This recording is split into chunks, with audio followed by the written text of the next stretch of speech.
The city hummed a relentless tune outside Bianca's window, but the only rhythm she felt was the frantic, unsteady beat of her own heart. The glow of her laptop screen painted her face in a harsh, blue light, illuminating the exhaustion that had settled deep within her bones. Each email, each notification, felt like another small stone added to an already unbearable weight. She had once loved this work. It had been a calling, a place where her creativity and passion could flourish for the glory of God. But now, the vibrant colors of her purpose had faded to a dull, weary gray. A question, venomous and persistent, coiled in her mind. Does any of this even matter?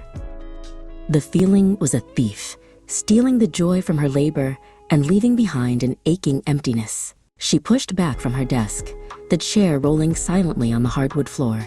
Her gaze fell upon her Bible, resting on the corner of her desk, its worn leather cover a stark contrast to the sleek, cold technology surrounding it. With a sigh that carried the weight of her week, she reached for it. Her fingers, adorned with delicate gold rings, traced the gilded letters on the cover.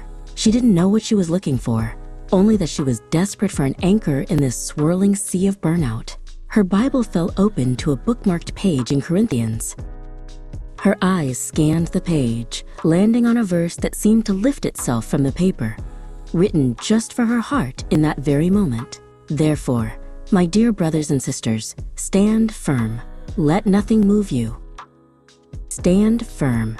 The words were a balm. In a world that demanded she constantly pivot, perform, and produce, the call was to be steadfast. Not in her own strength, which had clearly failed her, but in the unshakable foundation of Jesus Christ. She read on, "Always give yourselves fully to the work of the Lord, because you know that your labor in the Lord is not in vain." A profound truth washed over her, cleansing the grime of futility. Her work was not about the title, the promotions, or the worldly recognition. It was about the who she was working for. Every task, every project, every interaction could be an offering, a form of worship laid at the feet of Jesus. Her labor wasn't meaningless because its value wasn't determined by her boss or her industry, but by the Lord himself. In him, nothing done out of love for him is ever wasted. A quiet peace, deeper and more resilient than the fleeting satisfaction of success, settled in her spirit. The burnout was a symptom of a misplaced hope. She had been working for a result when Jesus was calling her to work from a place of rest in him. She closed her laptop.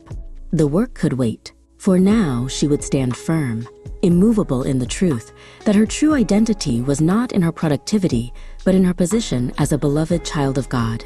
And in that sacred space, her labor would never, ever be in vain.